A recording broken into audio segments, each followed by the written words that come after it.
તો લકડિયા બ્રિજના નીચે હું ફૂટપાથ પર રહેલો. મારો એક ફાયર બ્રિગેડ વાળાએ સંપર્ક કરાયો. બચપનથી આ નદીમાં શીખ્યો એટલે મને કોઈ ડર રહ્યું નહીં છે કે ભાઈ પાણી કાં કેટલું છે કેટલું નહીં. કેમ કે જીવનમાં બીક તો રાખી જ નહીં. મેં ઘણા બધા એની હેલ્પ બી કરી આપી છે. એ લોકોની અચાનક પાણી પર બેઠા હોય તો કઈ ઘડિયાળ પડી જાય, કોઈની મોબાઈલ પડી જાય, કોઈની સોના વસ્તુની દાગીના પડી જાય તો નીકાળી આપું. સીબીઆઈની જે તપાસ હતી ને એ સાપુર બ્રિજના પેલી બાજુ એ બી ઉપરની સાઈડથી ઘા કરેલો અને તારે મને તપાસ સોંપીને ફાયર બ્રિગેડની ઘણી બધી ટીમો મંગાવેલી એમને.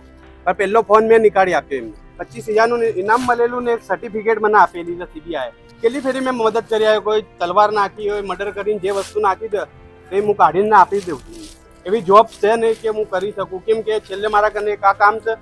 એમને બી એવી જ ઈચ્છા છે કે ભાઈ કોઈનો હેલ્પ થાય છે.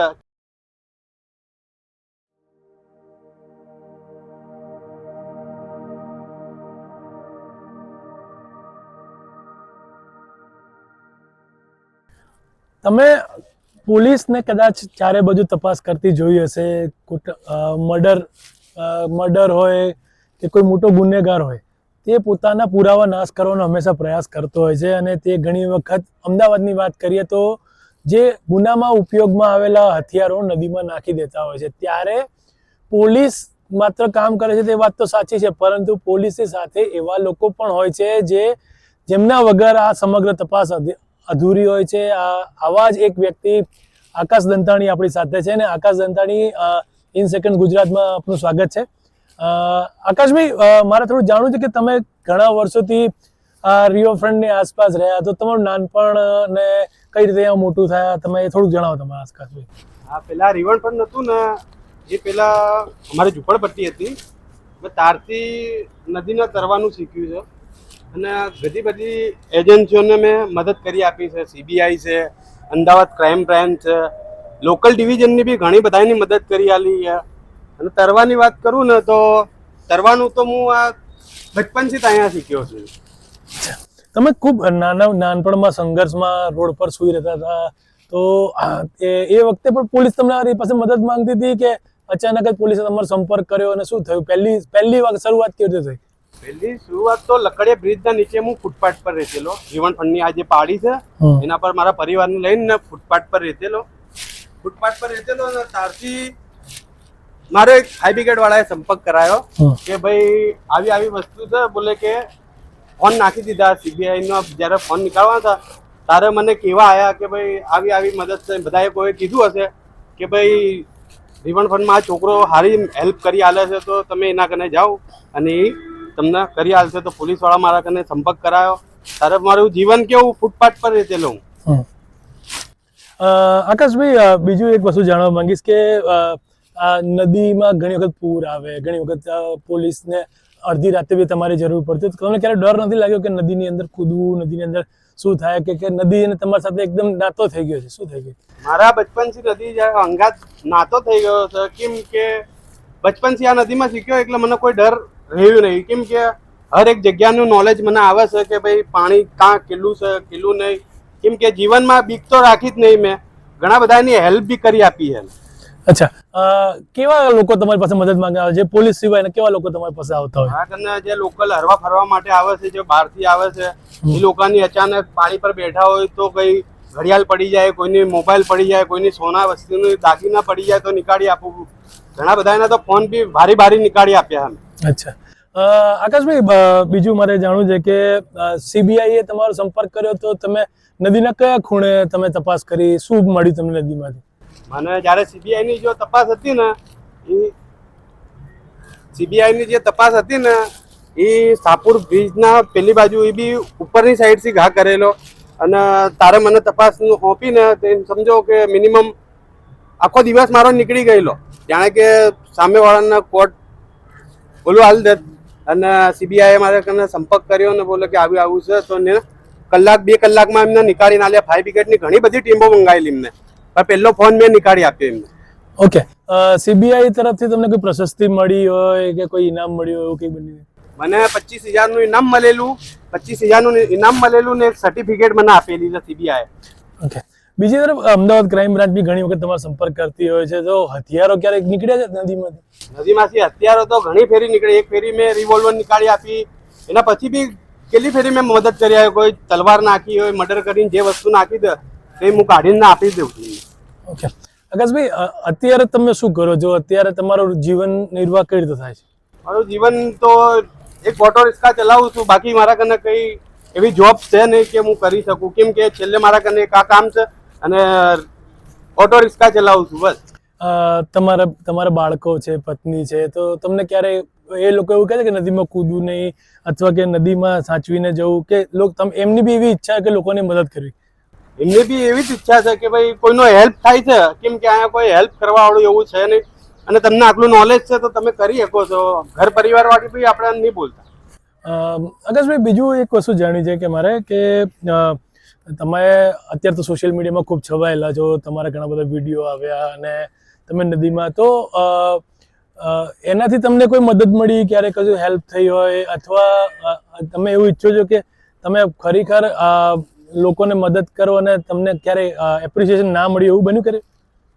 એમાં કેવું કે અમુક જેના કને અમુક કને પૈસા હોય તો અમુક મદદ કરી આપે અને અમુક કને પૈસા નહીં હોતો તો આપણે ખુદ જ સમજે, કેમ કે આપણા જેવા કોઈ અમુક માણસ હોય તો એમના કને એકલા પૈસા હોય નહીં, એટલે હું આમ ફ્રીમાં જ મદદ કરી આપું છું. એટલે કોઈ પણ વસ્તુ લેવાની ઈચ્છા વગર પોતાનો જીવ જોખમમાં મૂકી અથવા પોતાને આવડતી તરવાની કળાના કારણે આકાશે અનેક પોલીસ હોય કે સેન્ટ્રલ એજન્સીની મદદ કરી છે, અનેક લોકોની કિંમતી વસ્તુ બહાર કાઢી આપી છે. આકાશ એક એવું વ્યક્તિત્વ છે કે અમદાવાદમાં કદાચ કોઈને પણ જરૂર પડે અને નદીમાં કોઈ વસ્તુ ગઈ હોય તો આકાશો સૌથી પહેલા સંપર્ક કરે છે. અહીંયા નદીમાં હાલ તો બ્રિજની બંને તરફ બેરિકેડ અને તાર લગાવી દેવામાં આવે છે, આત્મહત્યાના બનાવ ઓછા બન્યા છે. તો જ્યારે આકાશ કોઈને બચાવ્યો એવું બન્યું આકાશ ક્યારેક?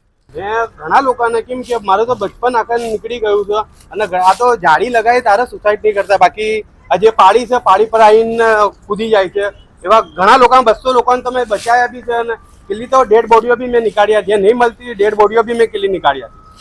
અચ્છા, ક્યારે કોઈના પરિવારને જીવતા કોઈને કાઢ્યા હોય ત્યારે એ જે આનંદ હોય છે આખો અલગ હોય છે, ત્યારે એના પરિવાર તરફથી તમને ક્યારેક કોઈ સારી વાત કરવામાં આવી, એવું કોઈ તમારા ધ્યાનમાં આવ્યું હોય?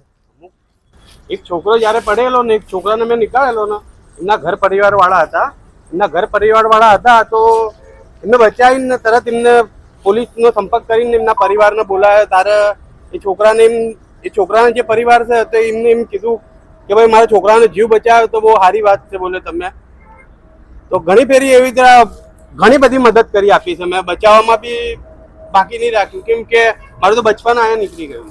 આકાશભાઈ, તમારી સામે જે રિવર ફ્રન્ટ બન્યો, આ જે અટલ બ્રિજ જે બધું બન્યું, તો એ વખતે જયારે તમે હેલ્પની માંગી હોય કે જાણવાનો પ્રયાસ કર્યો હોય કે ભાઈ કઈ રીતે કામ થાય છે, કોઈ અપ્રોચ કર્યો તમારો? મારે જયારે અટલ બ્રિજ બનવાનો હતો ને એ ટાઈમે આ લોકોને જગ્યા નથી મળતી. અટલ બ્રિજ જયારે બનવાનો હતો ત્યારે જગ્યા નથી બની, તો હવે બધાને લોકોને બોલાવીને ચેક કરાવી લીધું. ભાઈ કોઈ કીધું હશે ભાઈ લકડિયા બ્રિજ આ છોકરો છે, આ છોકરાને તમે મળો તો તમને આખી ઠેઠ સુધી મેં રસ્તો દેખાડ્યો ભાઈ કે અહીંયા માટી છે, અહીંયા પથ્થર છે, એવી રીતે એમને ખોદવામાં ઘણી બધી એ લોકોને મદદ જોતેલી કે માટીની જગ્યા હોય ત્યાં જ પિલર બનાવી શકે, કેમ કે પથ્થરવાળી જગ્યાએ ના બનાવે તો ત્યાં બી મેં મદદ કરી આલેલી છે. 2-3 ફેરી તો એમને બી મદદ કરી આપી. અટલ બ્રિજ હાલ અમદાવાદની ઓળખ છે, પણ તેને શરૂ થતાં પહેલાં પણ આકાશ જેવા યુવાનોની મદદને કારણે તેનું નદીનું તળિયું શું છે તે જાણી શકાયું અને આજે અમદાવાદની ઓળખ બની છે. ત્યારે આકાશ જેવા વ્યક્તિઓના કારણે આજે પણ અમદાવાદની જે માન છે ખરેખર લોકોને ગર્વ થાય તેવું છે. અને આકાશ જેવા લોકો પોતાના નિસ્વાર્થ ભાવે લોકોની મદદ કરે છે, જેમાં એજન્સીઝ હોય, સામાન્ય લોકો હોય કે સામાન્ય ઘરના જે લોકોની વસ્તુ પડી ગઈ છે, કોઈ મરવા પડી છે, તેવા લોકોને બચાવીને આકાશે ખૂબ સારું કામ કર્યું છે. તો આકાશ, હજી પણ તમે જ્યાં સુધી તમે સક્ષમ છે ત્યાં કામ કરતા રહેવા માંગો છો કે કોઈ બીજું વિચાર્યું છે તમે? ના, હવે જિંદગીમાં ખાલી આ જ કામ કરવાનું, કેમ કે લોકોની હેલ્પ થાય અને લોકોનો જીવ બચે ને એક બહુ મોટી વાત કહેવાય. ઓકે ભાઈ આપણા કને આવડત છે આટલી, મારા કને એક આવડત છે કે ભાઈ લોકોની હેલ્પ કરી શકું છું. અહીંયા એવું કોઈ છે નહીં કે એમની હેલ્પ કરી શકે. અગર મને આવડે છે તો હું અત્યારે હેલ્પ કરી જ શકું છું બધાની, અને કરતો બી રહીશ આગળ બી. આકાશ, કોઈ દિવસ એવું બન્યું કે નદીમાં તમે કૂદ્યા હોય ને ઘણો સમય થઈ ગયો હોય, એવો ટાઈમ થયો કે અંદર કૂદતા ઘણો સમય લાગ્યો હોય? મને એક સોનાની વીંટી ઊંડા પાણીમાં હતી એટલે કેવું દલદલમાં બેહી ગયેલી સોનાની વીંટી, અને એ લોકોની સગાઈ થાતેલી, અને અચાનક રિવરફ્રન્ટ પર આવ્યા અને બેઠા તો અચાનક એમની વીંટી પડી ગઈ. તો એમને ઘણા બધા ફફડી ગયા, બોલે ભાઈ આ હવે કોણ નીકાળી હાલશે. હવે 1.5-2 લાખ રૂપિયાની વસ્તુ હતી એમની, 1.5-2 લાખ રૂપિયાની વસ્તુ હતી. અને એમને જ્યારે ફાયર બ્રિગેડ વાળાનો સંપર્ક કર્યો તો ફાયર બ્રિગેડ વાળાએ મને જ કીધું કે ભાઈ તમે આવો અને આ આકાશભાઈ નિકાળ. તો ફાયર બ્રિગેડ વાળાએ મારો નંબર આપ્યો અને એમના ઘરે ગયો હું, અને એમની વસ્તુ બી એમને નીકાળીને આપી ને તો બહુ ખુશ થઈ ગયા એ બી. આકાશ જેવા વ્યક્તિત્વના કારણે નદીમાંથી લોકોની કિંમતી વસ્તુઓ બહાર નીકળી, અને આકાશના લીધે જ અમદાવાદના લોકોનું ગર્વ વધે છે. આકાશ જેવા લોકો હજી પણ છે, જેના કારણે અમદાવાદની શાખ હજી પણ ઉત્તરોત્તર વધી રહી છે, અને આગામી દિવસોમાં પણ આકાશ જેવા અનેક યુવાનો લોકોની મદદ કરે તેવું અમે ઈચ્છીએ છીએ. અને ઇન સેકન્ડ સાથે વાત કરવા માટે આકાશ, તમારો ખૂબ ખૂબ આભાર.